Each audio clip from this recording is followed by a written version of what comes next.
Bien, el objetivo principal es abordar el- las competencias que tiene que tener un usuario nivel 1 en Unity, pero también para poder usar bien la herramienta vamos a tener que ver algunas cosas que tienen en su fundamento la parte de calidad analítica.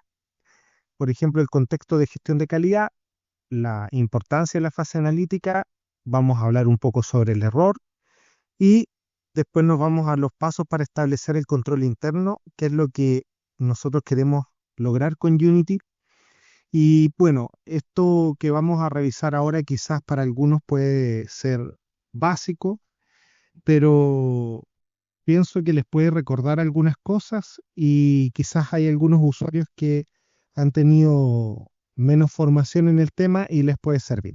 Bien, de acuerdo a lo que conversamos con Camila, debería ser lo que tenemos que revisar primero. Entonces, la primera pregunta que nos tendríamos que hacer es ¿quién es el cliente del laboratorio clínico? Si nosotros pensamos en quién es el cliente del laboratorio, desde los menos frecuentes puede ser, por ejemplo, un laboratorio que nos deriva exámenes.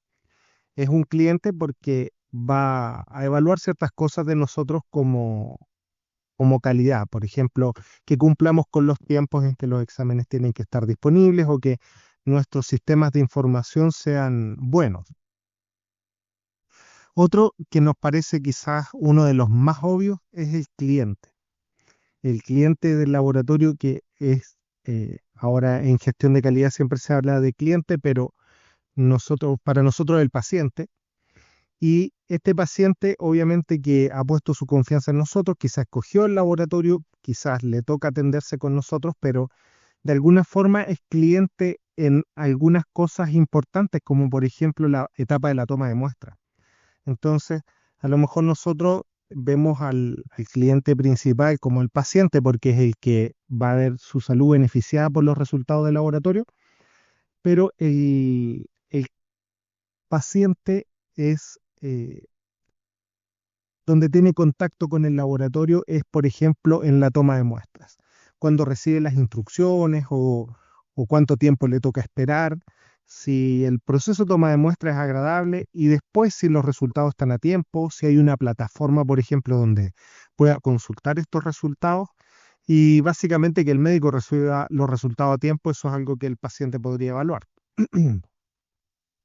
Y por otra parte están los clínicos, que en su mayoría son médicos, obviamente, pero también hay otros profesionales de la salud que evalúan los resultados de los exámenes y en base a eso pueden tomar decisiones de las cuales la calidad de su trabajo también depende. Por ejemplo, un médico obviamente cuando hace una hipótesis diagnóstica y necesita confirmarla y también cuando necesitan aplicar un tratamiento o ajustar un tratamiento basado en los resultados de los exámenes. Entonces, eh, ¿cuál piensan ustedes que es el principal producto que genera el laboratorio dentro de todas las cosas que genera? Porque el laboratorio nosotros sabemos que genera información, pero si yo les pregunto y lo pueden escribir ahí en el chat, ¿qué creen ustedes que es lo principal que produce el laboratorio?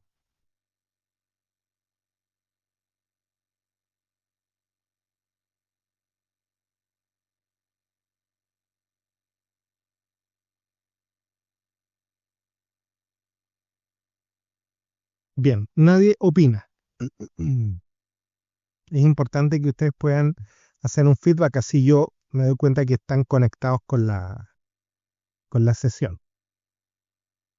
Pueden escribir ahí en el chat qué es lo principal que produce el laboratorio.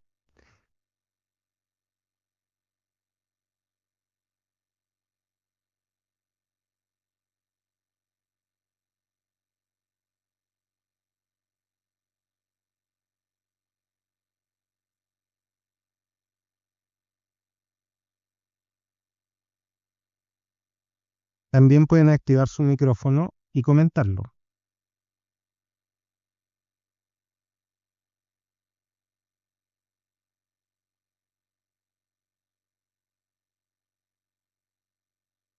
Bien, parece que nadie quiere opinar. para que podamos avanzar, lo principal que produce el laboratorio son resultados. Hay toda una información asociada a los resultados, obviamente, pero el principal producto del laboratorio son los resultados. ¿Y quién es el principal usuario de los resultados? Si alguien quiere, puede opinar en el chat. El principal usuario de los resultados es el clínico. El paciente, dice Agustín, el paciente es el beneficiado, claramente, pero quien usa constantemente los resultados para tomar decisiones es el médico. El médico va a estar constantemente recibiendo resultados del laboratorio y tomando decisiones en base a ello.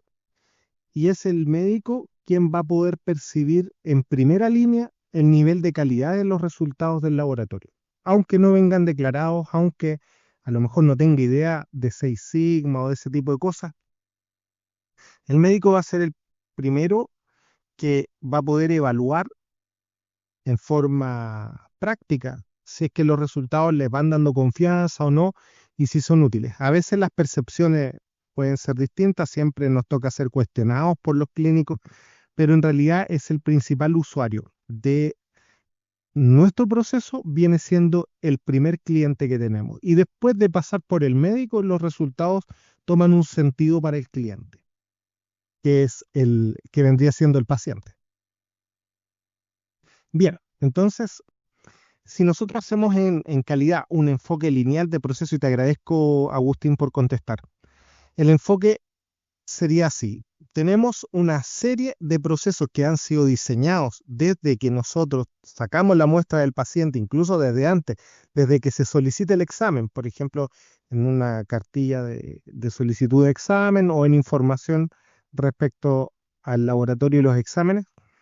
Y el proceso que nosotros diseñamos tiene un objetivo que es tener el mejor nivel de resultados posible para que el tratamiento y el diagnóstico sean adecuados. Entonces, este diseño de procesos, que es una cadena de acciones, tiene la parte de la gestión de calidad a protegerlo.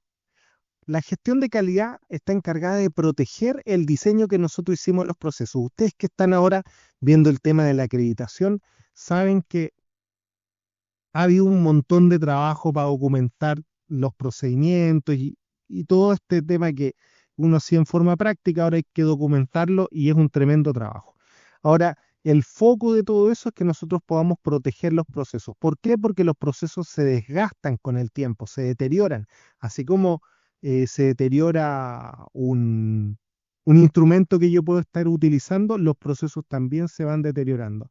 Entonces, la gestión de calidad tiene como misión garantizar que ese diseño de proceso sea bueno. Si hay algo que corregir, el momento de corregirlo se puede generar a través de la gestión de calidad, pero la gestión de calidad a través de algo que se llama el control de calidad, ¿qué es lo que va a hacer? Va a revisar en ciertos puntos de control que el diseño de los procesos está siendo cumplido como fue previsto. Entonces, un ejemplo de puntos de control, si ustedes lo pueden poner ahí, yo voy a ir dando algunos.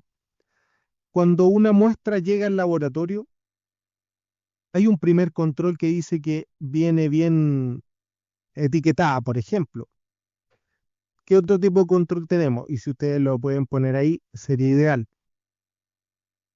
Controlamos las temperaturas, si las muestras han sido transportadas. Chequeamos si es que el paciente siguió las instrucciones de la preanalítica. Después, cuando las muestras pasan, por ejemplo, por la centrífuga, supongamos que vamos a cargar muestras en un equipo de química y hay una revisión óptica del suero que no tenga eh, algunas partículas, por ejemplo, que indiquen mallas de fibrina, es decir, que se haya formado bien el coágulo. También en hematología, que no hayan coágulos cuando se mezclan los tubos, también hay una revisión allí. Entonces nosotros tenemos diferentes puntos de revisión en todo el proceso que lleva a que tengamos los resultados, y esos puntos de control son claves en nuestro sistema de gestión de calidad. Ese es el nivel de control que nosotros hacemos en el diseño de proceso. Ahora, hay un enfoque CLIA que define etapas en que nosotros podemos realizar un examen de laboratorio.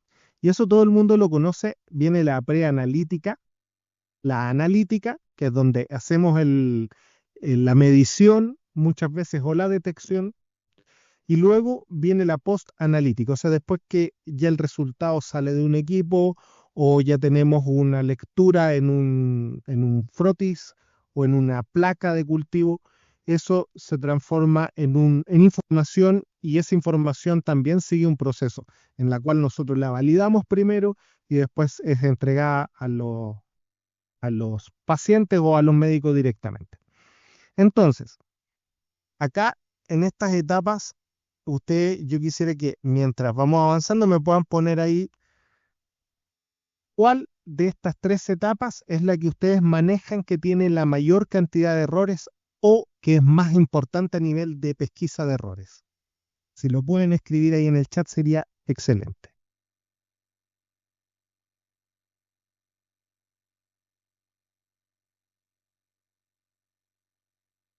Ya Fernando está escribiendo algo. La preanalítica, dice Fernando, muy bien. La preanalítica, Nicolás también.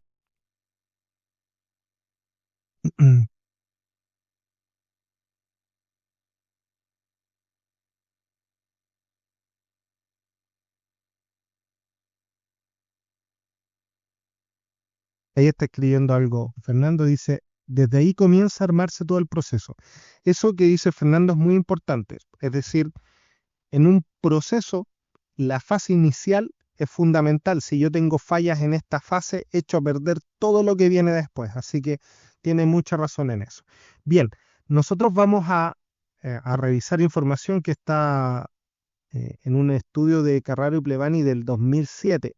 Carraro y Plevani es muy conocido porque es uno de los grandes estudios que se ha realizado respecto a esto, que fue validado, revalidado posteriormente y que ha sido también reproducido en forma similar en otros lados.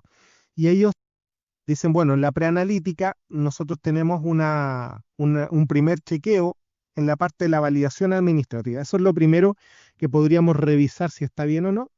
Y eso tiene que ver con el clínico y con las condiciones del paciente. Es decir, si el médico solicitó, por ejemplo, los exámenes adecuados que necesitaba solicitar de acuerdo a su hipótesis diagnóstica. Si le faltaron algunos o si solicitó unos que eran innecesarios y pueden incomodar al paciente, por ejemplo. Ahora, las condiciones en que el paciente está para tomarse esos exámenes también es relevante. Algunas dependen del clínico, las tienes que manejar, como por ejemplo interacciones de algunos medicamentos con los resultados que puedes obtener en el laboratorio. También el estado clínico en general para poder tomar una muestra y obviamente que las condiciones con que el paciente se prepara para el examen.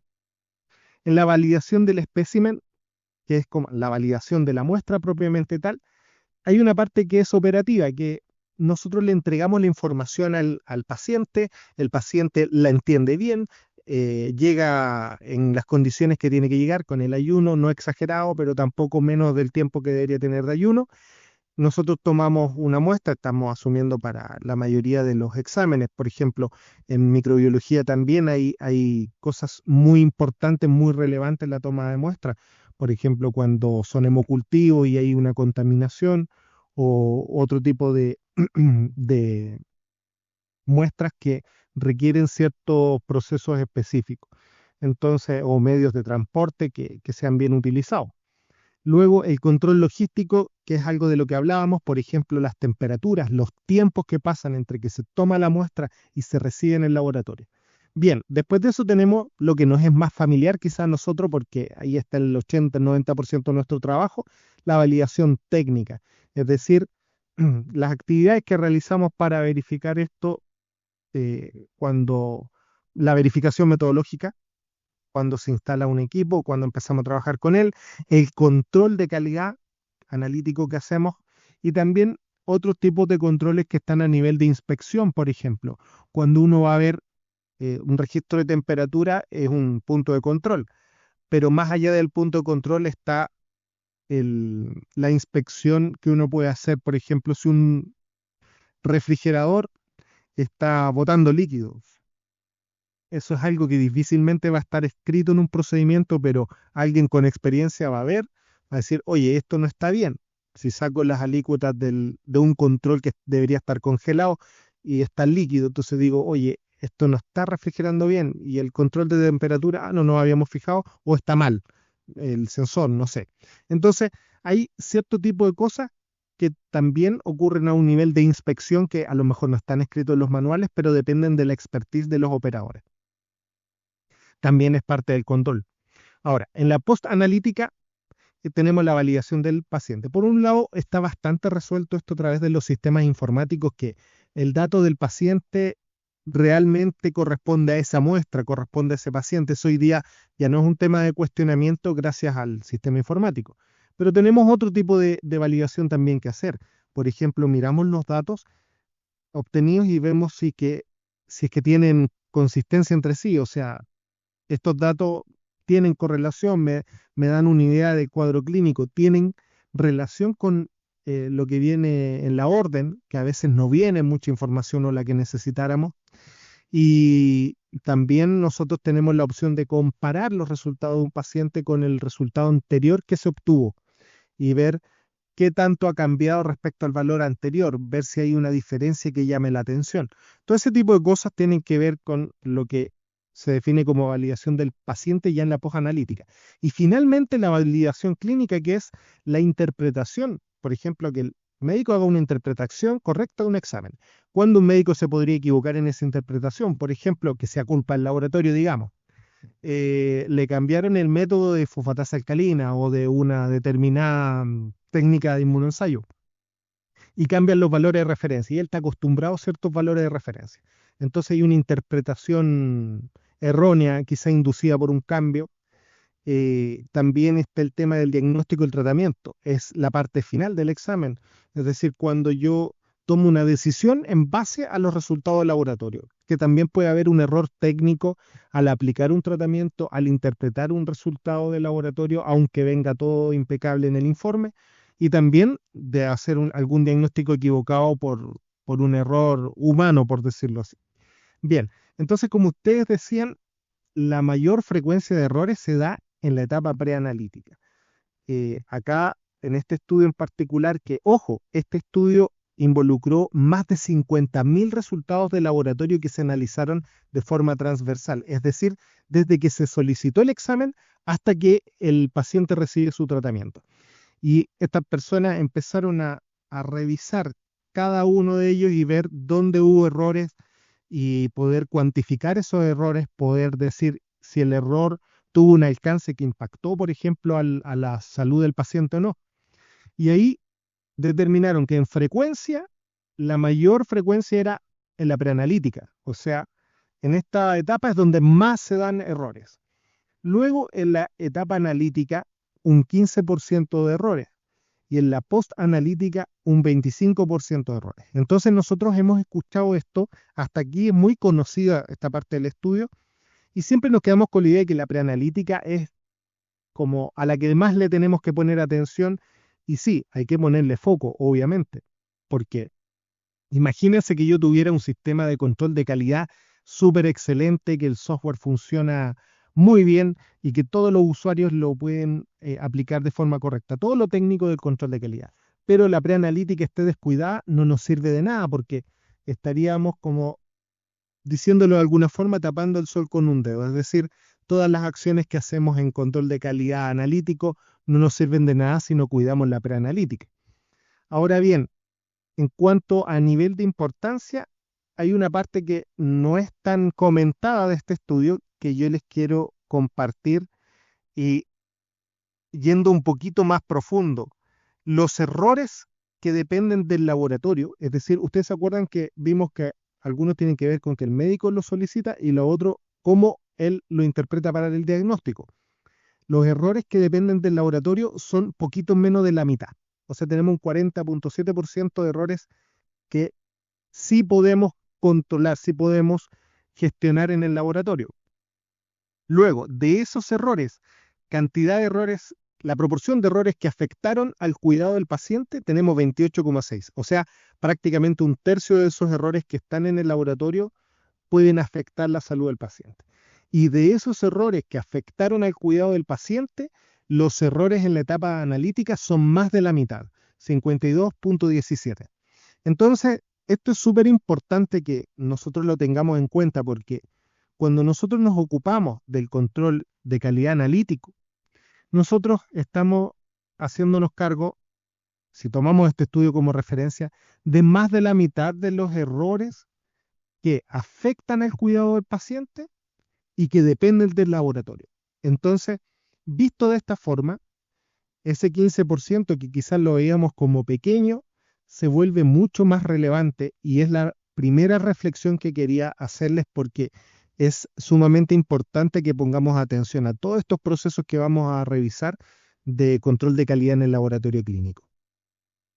Y nosotros ahora vamos a revisar todo el objetivo de revisar todo este contenido es poder llegar a hacer un buen uso del software de control de calidad, pero evidente que ustedes como profesionales del laboratorio necesitan un poco este contexto para poder entender en general qué es lo que estamos buscando y qué es lo que vamos a lograr también para los pacientes. Así es que la primera pregunta, ¿qué es el error analítico? Eso es lo que vamos a definir.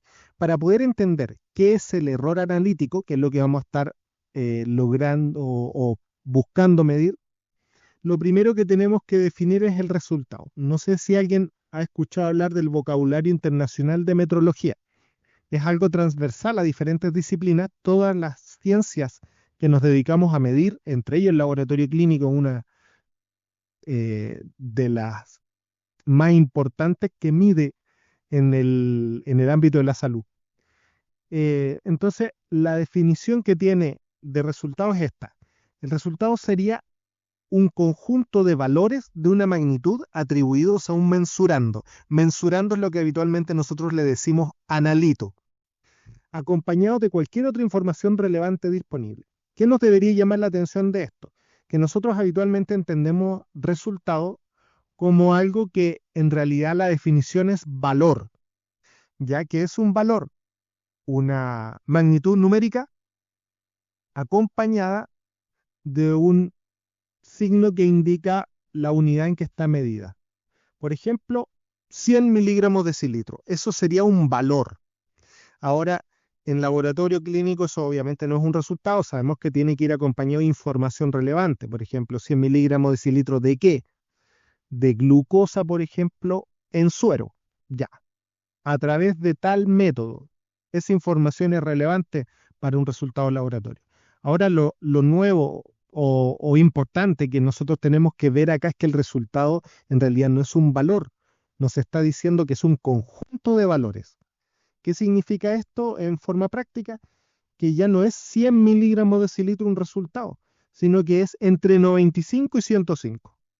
Imagínense, yo le planteo a un médico la glucosa de este paciente está entre 95 y 105. Bueno, el caso es que eso es un verdadero resultado. Un resultado no es un valor, es un conjunto de valores y en ese conjunto de valores hay una probabilidad muy alta de que esté el, el valor real de concentración que tiene una muestra. Entonces, esto se expresa de otra forma, lo podríamos decir 100 más menos 5, y esto ya se va acercando a un concepto que pronto va a ser exigido en los laboratorios. Hace poco el ISP sacó un instructivo para que nosotros estuviéramos estimando la incertidumbre de nuestros resultados. Por lo tanto, esperamos que en un tiempo más lo empiecen a exigir, porque habitualmente las cosas que el ISP publica las empieza a exigir. Esto independiente de lo que esté pasando a nivel de acreditación. Ustedes saben que la acreditación va por un lado, pero el ISP también es una autoridad técnica que va exigiendo cosas y muchas veces van más profundo que la acreditación.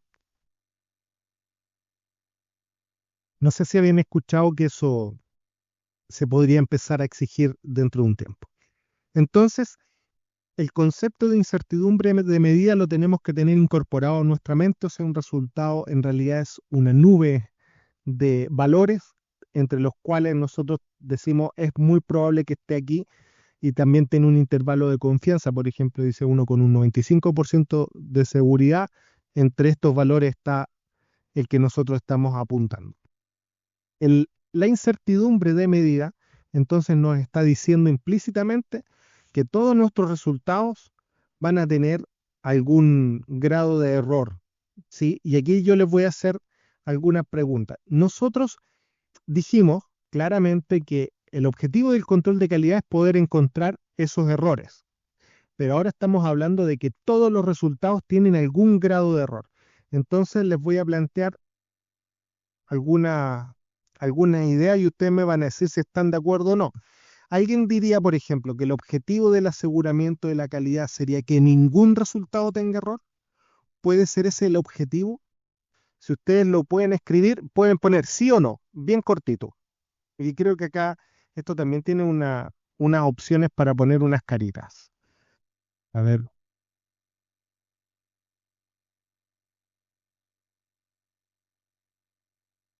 sí. Espero que ustedes me digan si es que piensan que este podría ser el objetivo del aseguramiento de la calidad, que ningún resultado tenga error. Vamos a poner un monito que sea eh, descriptivo de que si están de acuerdo o no, con, con alguien que me responda y continuamos, ¿eh? Y ahí están escribiendo los chicos. Vamos a tener que dar un puntaje extra por participación. Dice Fernando, creo que siempre va a haber algún margen de error. Muy bien, Fernando. Entonces, nosotros decimos ahora, siempre va a haber un margen de error. Por lo tanto, podríamos decir que el objetivo en realidad del aseguramiento de la calidad va a ser que el error de los resultados, ya estoy asumiendo que todos los resultados tienen un error, no supere una cantidad de error definida. ¿Esa les parece mejor? La segunda, muy bien lo que dice Nicolás, lo ideal es reducir ese margen. Sí, dice Fernando, esta parece mejor. ¿Alguien más quiere opinar? Lo importante es participar, no ganar. Bien, bueno, hay dos cosas. Uno, que queda espacio para más opciones abajo. Eso me podría dar una pista. Lo otro, si bien uno diría que el error de los resultados no supera una cantidad, por ejemplo, yo tengo una incertidumbre que me dice más o menos 5 miligramos de cilitro. ¿Y eso a cuánto equivale? Al 5%, ¿cierto? Entonces yo podría tener algo como un requisito de calidad que me diga que el error no debe superar un 10%, digo, bueno, estoy bien, estoy dentro. Pero ¿qué pasa? Que producto de la forma en que se comportan los datos en el error aleatorio, no sé si se acuerdan de la distribución normal. Esto tiene que ver cuando hicieron la tesis en la universidad, uno le toca meterse un poco en el tema estadístico y viene el concepto de los grados de libertad, ¿se acuerdan? O cuando uno lee un estudio y dice con un P menor a 0,05. ¿Por qué hablan del P menor a 0,05? ¿Qué es esto del intervalo de confianza y todo eso? ¿Por qué se usa? Porque en ciencia sabemos que nada lo podemos asegurar al 100%. Es decir, por más que uno asegure la calidad, hay un porcentaje de casos que se van a escapar siempre. Por eso, y ese es un concepto fundamental en calidad, entender que esto se va poniendo complejo porque por casualidad, por azar, hay datos que siempre se escapan de lo que yo tengo como marco de referencia, sea cual sea el marco. Entonces, lo que nosotros vamos a poder poner ahí, y perdón si se complejiza un poquito, pero es que nosotros damos confianza de que una gran parte de los resultados, el 90% de los resultados, por ejemplo, de todos los pacientes, y he informado esta semana 1000 resultados, el 90% de esos 1900 resultados, yo estoy dando confianza de que no superarán una cantidad de error definida. O sea, lo mismo de arriba, con la diferencia es que no puedo asegurarlo al 100%. No puedo decir que todos los resultados no lo van a superar. Eso es súper importante tenerlo como concepto, porque es lo que determina toda la estadística que viene en el fundamento del control de calidad. Nosotros no la vamos a ver en detalle, solamente me interesa que tengan el concepto porque básicamente son las cosas que nos vienen a resolver los software y las automatizaciones, pero como profesionales al menos tenemos que manejar el concepto. Bien, así es que era la última. Como suelen hacer algunos docentes, siempre te ponen la pregunta trampa ahí. Esta sería la pregunta trampa. Bueno, eh, nosotros, bueno, yo creo que todos han tenido infancia, alguna vez hemos jugado a la pelota, ¿no? En la calle, no en cancha, ahora está de moda, todo es más prolijo, en cancha, con arcos, con todo. Cuando uno jugaba a la calle en la pelota, a la pelota en la calle, ¿qué era lo primero que hacía? Aparte de escoger a lo mejor a los jugadores. Ya supongamos que tenemos los dos equipos. ¿Qué es lo primero que marcamos en la cancha que está marcado ahí también en la imagen? Con una ropa, con unas piedras, con lo que sea. Si alguien lo quiere escribir bien, pero si se demora mucho lo voy a decir yo. Ahí está Nicolás escribiendo. El arco, súper bien, Nicolás. El arco. ¿Por qué? Porque el arco en definitiva es lo que va a marcar si tenemos gol o no tenemos gol. Entonces viene todo el tema milimétrico que uno hace al principio de ya tantos pasos, este es el arco y el otro arco son otra cantidad de pasos. Entonces ese arco se define al principio, antes de empezar. ¿Por qué? Nadie se imaginaría que el arco lo empecemos a hacer después. Es decir, ya empezó el partido y bueno, ¿para qué vamos a hacer el arco si la pelota está re lejos? Po? Cuando la pelota esté más cerca empezamos a definir el arco. No tenemos esa postura. Entonces, a nosotros nos pasa lo mismo en el tema de calidad. Lo primero que nosotros tendríamos que definir, y dado lo que hemos visto antes, es poder establecer cuál va a ser ese error máximo que yo voy a permitir, o sea, mi requisito de calidad. ¿Por qué? Porque de eso depende todo mi sistema de calidad. Es tan importante que va al principio, en cualquier proceso de control de calidad interno, y ese marco que yo me voy a definir, también a lo mejor como en los partidos de barrio, no sé si se acuerdan, qué empezaba a pasar a medida que avanza el partido, esos arcos no eran inamovibles, po. Mientras la jugada estaba al otro lado, parte de la función del arquero era irlos corriendo con el pie, disimuladamente lo iban achicando. No sé si ustedes no hacían eso, ya no son así de tramposos. Seguramente eran los de mi barrio nomás que hacían eso. Pero esos arcos se van achicando con el tiempo. Bueno, curiosamente también hay una coincidencia con el tema de el aseguramiento de la calidad analítica, porque nosotros después, al ir avanzando en el proceso, puede que esos límites se vayan cambiando. Podría ser que los agrandemos un poco porque escogimos al principio unos muy exigentes, o podría ser que los vamos estrechando porque definimos que en realidad nuestro desempeño es adecuado para que nosotros nos pongamos más exigentes. Bien, así es que la siguiente parte ya viene siendo qué significa que nosotros aseguremos la calidad con un requisito. Ya más o menos lo tenemos definido antes con las cosas que conversamos. Una definición bien descriptiva sería esta. Supongamos, aquí tenemos ejemplo de un tecnólogo, por ejemplo, que pone un requisito de calidad. Dice, cuando exista el riesgo de que algunos resultados de pacientes superen un error de un 15%, por ejemplo, aquí se puso un 15% él de requisito de calidad de una técnica, el control de calidad lo detectará permitiéndonos corregir el error a tiempo, es decir, antes de que se transforme en un resultado reportado a un paciente. Bien, entonces cada una de estas palabras que está destacada tiene un sentido, porque cuando existe un riesgo de que algunos resultados, ¿cuántos son algunos? Todos esos son cálculos y estimaciones que nosotros vamos a hacer en base a la estadística. Bien, no los vamos a definir, pero es importante que lo tengamos claro. Ahora, que algunos, ¿cuántos? Eso está en una estimación. Resultados de pacientes que tiene que ver con logrado libertad. Superen un error. Superen ¿cuál error? Ahí está la meta de calidad o el requisito de calidad que nosotros nos estamos poniendo, ¿ya?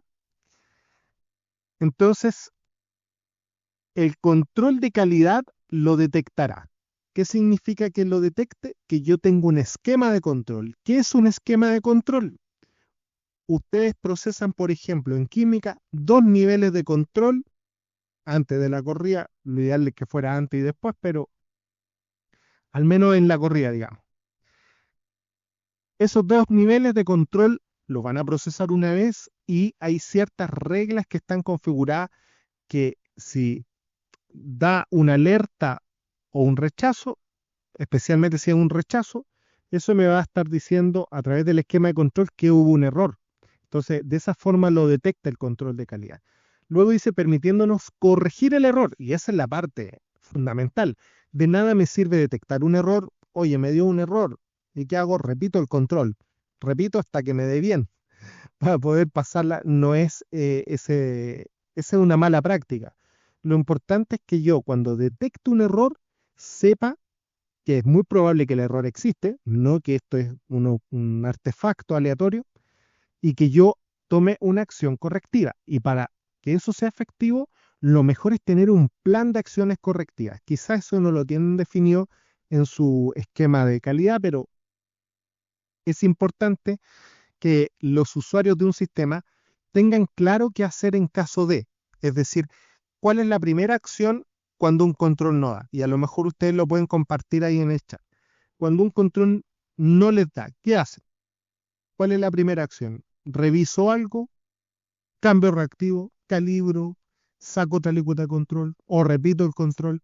Hay una acción predefinida o depende del tipo de error, porque siempre el error va a llevar a una investigación, ¿cierto? Yo tengo un rechazo, voy a investigar, sé que tengo que hacer una cosa. Lo importante, nadie ha comentado nada ahí en el chat, pero lo importante es que ustedes tengan una claridad de que no importa el tecnólogo que esté procesando en ese momento, la acción correctiva que haga no va a ser a la pinta de él por creatividad o por iniciativa, sino que todo el equipo de trabajo va a tener un actuar similar frente a un error. O sea, no va a depender de quién estaba de turno ese día si los resultados salieron bien o mal. El sistema de gestión de calidad y de control de calidad analítico funciona.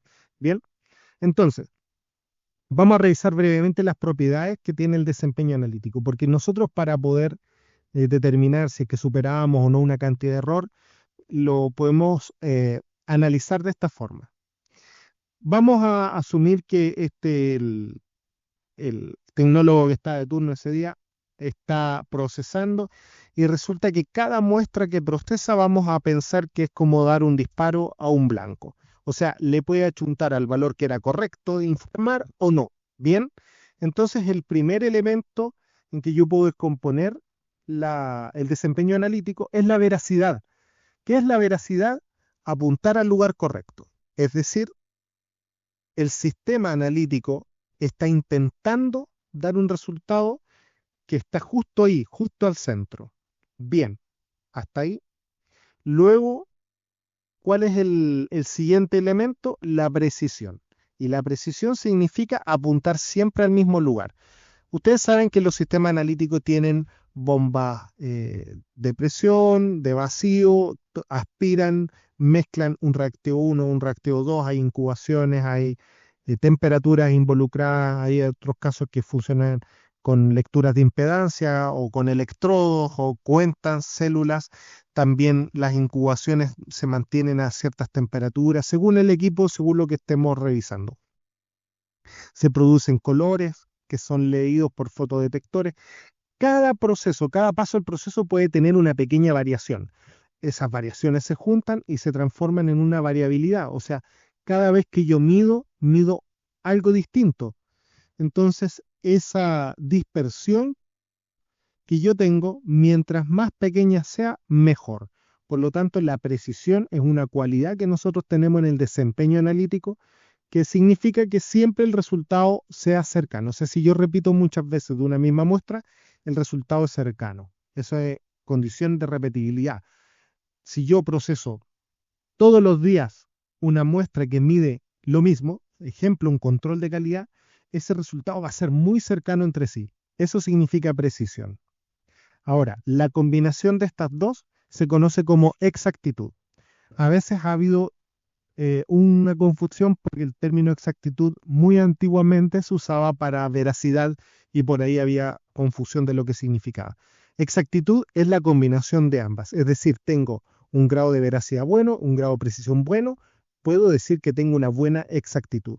¿Ya? Ahora, la veracidad, ¿cómo la cuantificamos?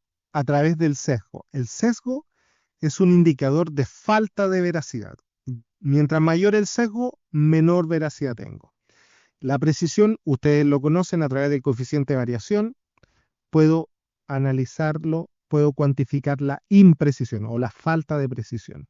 Y la exactitud, hoy día estamos todavía usando un indicador que se llama error total. Lo habrán conocido seguramente y es lo que nosotros habitualmente comparamos con la meta de calidad o requisito de calidad que nos hemos puesto.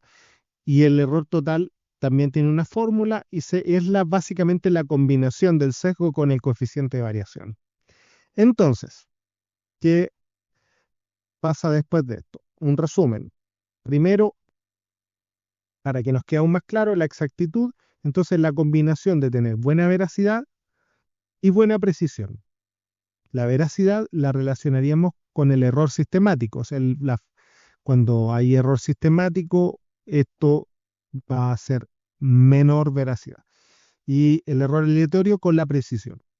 Entonces, ¿qué pasa si yo tengo precisión alta pero poca veracidad?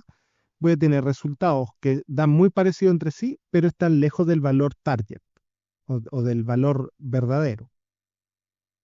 Si yo tengo una mezcla de imprecisión con falta de veracidad, voy a tener esto, valores dispersos y que además están lejos del valor verdadero. Y fíjense acá, porque eso también es fundamental entenderlo. Cuando yo tengo una amplia dispersión, ¿qué va a pasar? Que de vez en cuando voy a tener razón. Hay un dicho que dice que hasta un reloj descompuesto está en lo correcto 2 veces al día. Entonces, ¿qué significa esto? Que eventualmente, por casualidad, en un sistema analítico que tenga un coeficiente de variación amplio, yo voy a estar en un resultado correcto. Y esto, pequeña reflexión, permítanme, pasa, por ejemplo, con el PEC del ISP, que si yo tengo, como tengo 4 mediciones, una de esas puede salir quizás bien por casualidad y después la otra mal. Y yo digo, oye, cuando tuve la primera, el sistema analítico estaba bien. ¿Qué pasó entre medio? ¿Por qué la primera muestra nos dio tan bien y esta mal? Y puede que no sea así. Puede que la primera muestra dio bien por casualidad, porque dentro de la dispersión tocó que estuviera bien. Entonces es importante tener esa visión de que no es tan simple analizar, sobre todo cuando yo tengo un control externo que tiene periodicidad baja, es decir, hay un periodo amplio entre cada muestra con mayor razón. Un caso poco frecuente puede ser que haya veracidad, pero haya dispersión. Es decir, que la calibración y todo había quedado excelente, pero algo pasó en el equipo y después empezó a variar mucho los resultados. Bien, ahí el sistema estaría apuntando correctamente, pero muy disperso. Bien, entonces, en resumen, nosotros vamos a tener para la veracidad del sesgo y para eso necesitamos como herramienta tener un valor verdadero contra el cual comparar. ¿Cuál es ese valor verdadero? Yo les recomendaría fijarse en la intercomparación con el grupo par. ¿Por qué asumimos que el grupo par es un valor verdadero? Esto ya es un tema casi filosófico. Pero no tanto, porque tiene un fundamento. Es decir, ¿quién tiene la razón? La mayoría, porque muchos laboratorios reportan algo.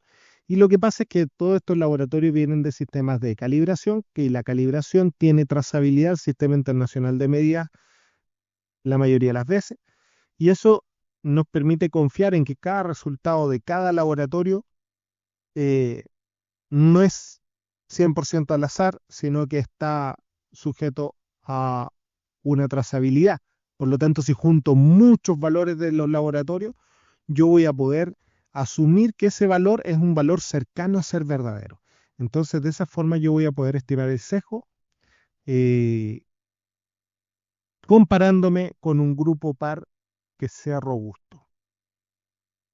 Luego, el coeficiente de variación, ¿cómo lo obtengo? Con una acumulación de datos y eso con el control interno diario. O sea, como yo paso todos los días un mismo control, Es como tener una muestra que es estable mucho tiempo y yo voy a poder ver qué tan dispersos son los resultados a través del control de calidad interno, porque esa dispersión me la va a dar a través de los días, no en un periodo corto. Entonces, en un periodo más largo yo voy a tener variaciones, cambios de operador, cambios de reactivo, calibraciones, mantenimiento, lo que sea que hay entre medio, y eso me va a permitir darme cuenta el sistema analítico en general cuánto varía. Y la exactitud, que es la combinación de ambas, y ahí yo pongo control interno porque hay cálculos para estimarlo, y el externo. ¿Por qué pongo el control de calidad externo? Porque el control de calidad externo debería ser un reflejo de la exactitud, ya que el control se pasa una vez como si fuera la muestra de un paciente. Por lo tanto, puede estar tan equivocado o tan acertado como va a estar la muestra de nuestros pacientes. En el fondo es un reflejo de la exactitud, sin que el control externo nos dé un indicador de exactitud como tal, es un reflejo de ella. Bien, vamos entrando ya al área chica. ¿Cómo funciona el control interno? Lo primero que tenemos que entender es la distribución normal. Yo estoy en un analizador, estoy procesando un control de calidad, que es una muestra que es estable a través del tiempo, dijimos, y mi sistema está tratando de apuntar justo aquí. Bien, ese es el objetivo. El péndulo que vemos arriba simula como las variaciones que pueda tener. Lo ideal sería que esto justo cayera acá, ¿cierto? Bueno, si yo repito muchas veces la medición, voy a tener algo como esto. Diferentes puntos que caen alrededor de un punto medio. Esto es la distribución normal que se va a empezar a visualizar en mis datos. Yo repito, proceso muchos controles. Algunos salen más altos, otros salen valores más bajos. Y yo voy a tener que la gran mayoría de los valores se agrupa al medio. Y se da que estas distribuciones en un control de calidad de una muestra homogénea y de un sistema homogéneo que sea estable, va a tender a ser una distribución normal. Y esta distribución normal, si nosotros calculamos, la media estaría al medio, coincidiría con la mediana. La desviación estándar va a estar en esta zona. O sea, si yo digo más o menos una desviación estándar, la mayoría de los datos están ahí. Luego, si me amplío a dos desviaciones estándar, ahí tengo mayor cantidad de datos. Y unos pocos datos están fuera de dos desviaciones estándar, o sea, por acá. Y muchos menos datos están fuera de tres desviaciones estándar. Entonces, para que nosotros tengamos una idea, en una distribución normal yo voy a tener que el 68% de los resultados no van a superar una desviación estándar hacia arriba o hacia abajo. Van a estar todos amontonados aquí, al medio. Van a haber algunos datos más aquí, en menos dos desviaciones estándar o más dos desviaciones estándar, en esta zona. Y esos datos, en total, los que están entre menos 2 y más 2, son el 95% de los datos. O sea, muy pocos datos realmente se van a salir de dos desviaciones estándar. ¿Cuántos? Uno cada 22 aproximadamente. O sea, de 22 datos, uno se podría salir de dos desviaciones estándar, ya sea aquí o más arriba. Entonces eso significa que el 95% de los datos está ahí. Luego, esa misma gráfica que yo tengo ahí de desviación estándar es sobre la cual se construye la gráfica de Levy-Jennings, que ustedes la super conocen porque si hay alguna gráfica conocida para el laboratorio es esta. ¿Cuál es la particularidad de esta gráfica? Que una gráfica de Levy-Jennings bien construida, es decir, donde los rangos son representativos de la dispersión real del sistema, va a verse así. Uno de cada tres datos podrían salirse de una desviación estándar. Se va a ver dispersa. Cuando ustedes vean una gráfica de Levy-Jennings donde todos los puntos están pegados a la media, agarraditos ahí, sin soltarse, esa gráfica de Levy-Jennings no está bien construida. No digo que esté mal de por sí. Lo que digo es que no es representativa de la dispersión de los datos del laboratorio, de la dispersión real. Por lo tanto, en ese tipo de gráficos no se pueden aplicar las reglas de Westcott. No se puede hacer un control estadístico de la calidad con eso. Para que ustedes hagan el símil, es como si yo tratara de leer un frotis en 10x. ¿Qué voy a ver? Generalidades. No, con ese aumento no alcanzo a ver. Entonces aquí está lo fundamental. Nosotros tenemos sistemas de control de la calidad donde los usuarios ponen los rangos que vienen en el inserto. Esos rangos que vienen en el inserto lo que tratan de describir es cómo se comportaría un universo de laboratorios, no un laboratorio. Por lo tanto, eso no es control estadístico de la calidad. Es control de la calidad, bueno, un tipo de control de calidad, pero no un control estadístico de la calidad, no un control interno que realmente sea capaz de detectar errores. Entonces, por eso es tan importante que nosotros tengamos una construcción de las gráficas de Levy Jennings basada en nuestros propios valores. Y eso lo habrán escuchado 1000 veces, que es a través del N20 y con que yo saco mis cálculos. Bien.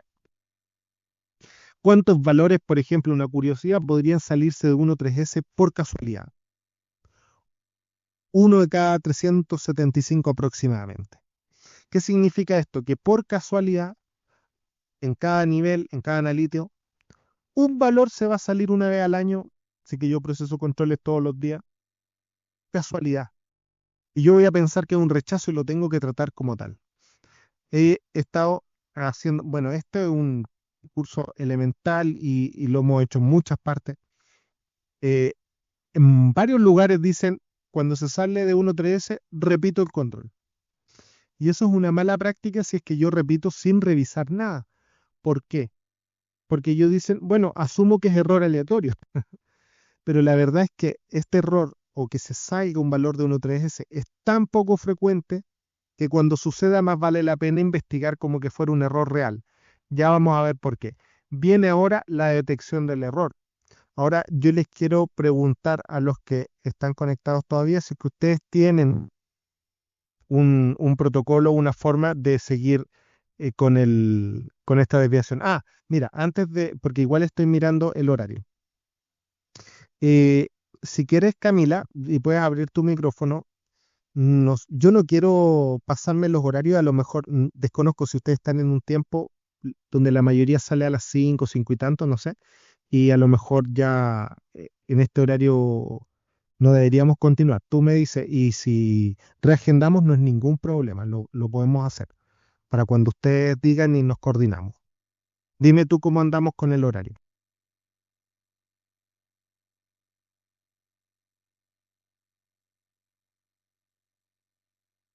Ahí me estás diciendo. Lo antes posible, sin ponle un límite de horario porque podemos dividirla en dos. Unity como tal lo vemos un día X y ahora terminamos esta parte. Mira, lo vamos a hacer así. Terminamos esta parte y el Unity propiamente tal lo vemos en una sesión anexa. Podemos volver a programar, podemos repetirlo si nos coordinamos. No tengo problema en hacerlo con dos grupos distintos. Bien. Ya, entonces, para finalizar, ya casi, la detección de un error, ¿qué significa? Ya vimos que la construcción de legends es súper importante y depende de la variación que tengamos en el laboratorio. Entonces yo voy a tener estos datos funcionando muy bien. Mientras esto esté funcionando bien, los datos están alrededor de la media. Vamos a poner un ejemplo para que ustedes piensen qué pasaría. Solo error sistemático. Vamos a hacer que el sistema se descalibre y que ya no esté apuntando al medio como al principio, sino que se va a desviar dos desviaciones estándar, o sea, un error grueso.